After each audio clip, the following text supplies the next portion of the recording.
Out of the 7 million people on this planet, every year a handful are picked as the world's most powerful. The American business magazine Forbes comes out with this list. This year has some interesting changes. On number 1 is Chinese President Xi Jinping. He sees the top spot for the first time ever. He's been called the most powerful man on earth, especially after China's Congress amended its constitution in March. This broadened his influence. It eliminated term limits, making Xi Jinping president for life. He also enjoys a cult of personality not seen since Chairman Mao. She unseated Russian President Vladimir Putin, who now occupies the number 2 position. Putin has ruled Russia since May of 2000. This year, he was re-elected to a 4th term with nearly 77% of the vote. That's the largest margin of victory for any candidate for the office since the fall of the Soviet Union, making his entry into the list an obvious choice, some would say. 1 year into his term, President Donald Trump is on the 3rd spot. Trump has managed to grab headlines mostly for the wrong reasons. Scandals from his personal and business life abound. He's under investigation by multiple law enforcement agencies, but he's still the commander-in-chief of the world's greatest economic and military power, ensuring him this spot on the Forbes list. Another notable entry is that of Narendra Modi. He retains the 9th position. The Indian Prime Minister is one of 2 Indians who've made it to this list of 75 most powerful people in the world. Forbes claims that Narendra Modi remains a largely popular leader in India, in a country that has a population of more than 1.3 billion people. The magazine also cites Modi's decision to eliminate India's 2 largest banknotes in a bid to reduce money laundering and corruption, more popularly known here as demonetization. He has raised his profile as a global leader in recent years. Forbes said that Modi has also emerged as a key figure in the international effort to tackle climate change, as warming affects millions of his country's rural citizens. The only other Indian to make it to this list is Mukesh Ambani. Forbes said the billionaire chairs and runs Reliance, which is one of India's most valuable companies. Ambani has been included in the list for offering free domestic voice calls, dirt-cheap data services and virtually free smartphones to close to 160 million users.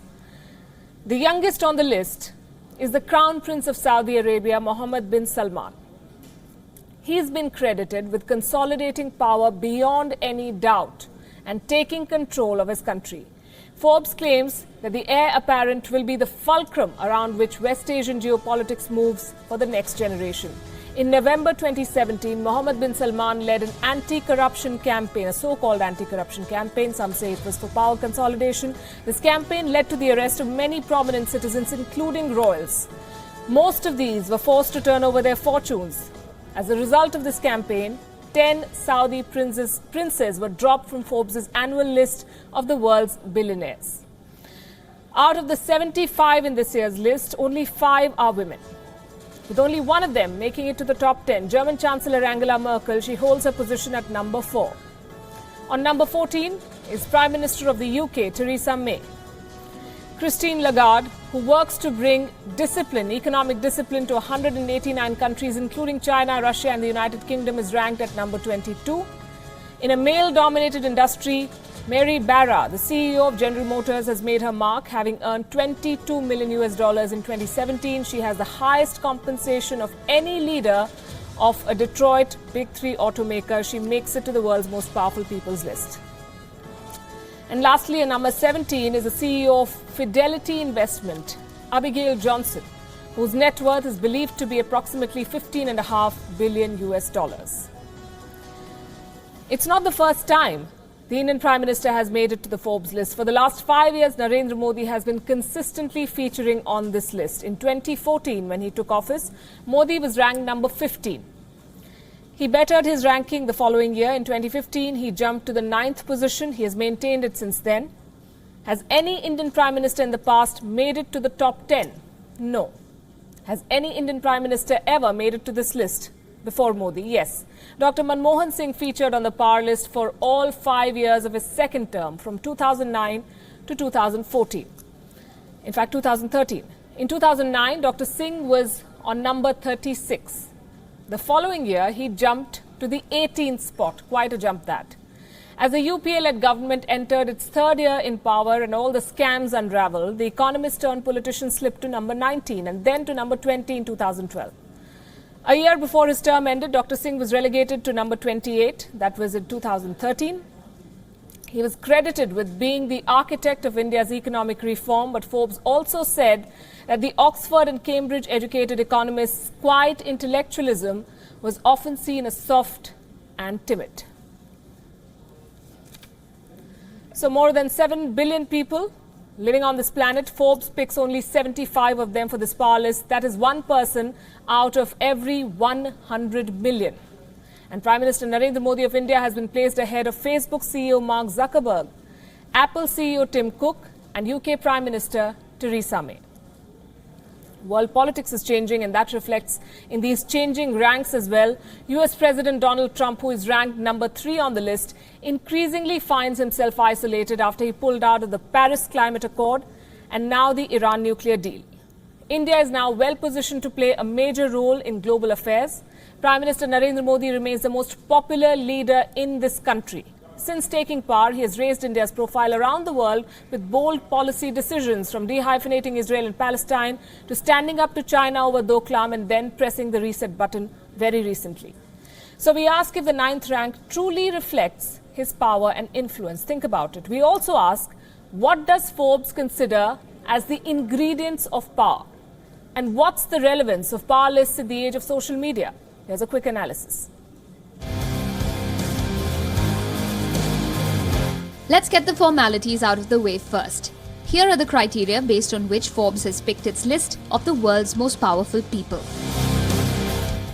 75 people were picked for the world's 7.5 billion strong population. Basically, one person for every 100 million. Candidates were chosen based on 4 criteria. Does the person hold sway over a large number of people?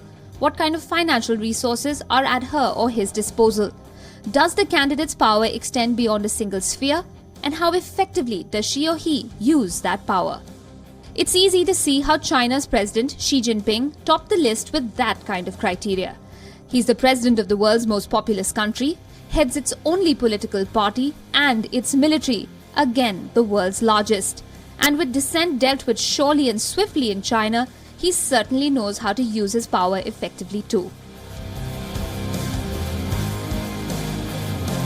But what about the inclusion of Angela Merkel? Is she the token woman in the top 10 this year, so Forbes could pat itself on the back for being gender neutral? Merkel has made the list ever since it started in 2009, except last year when there was no list at all. But her inclusion this year seems odd. Here's some of what Forbes says about why she was picked. Forbes calls Merkel Europe's de facto leader. In her achievements, they list her victory in a hard-fought election, her struggle to form a government, and how she finally agreed to form a grand coalition. Forbes calls the deal one that came at a high price for the German Chancellor. These achievements seem more like compromises.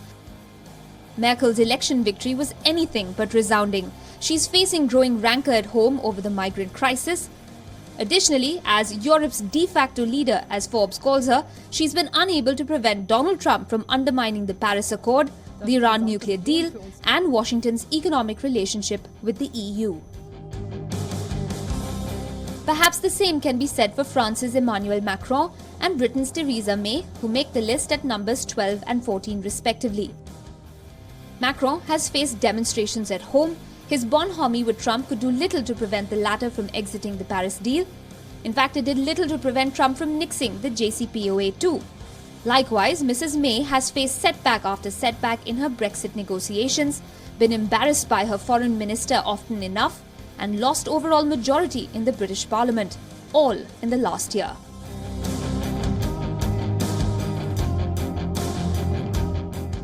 What we're coming to is this: our power and its wielding, concepts that are beyond quantification.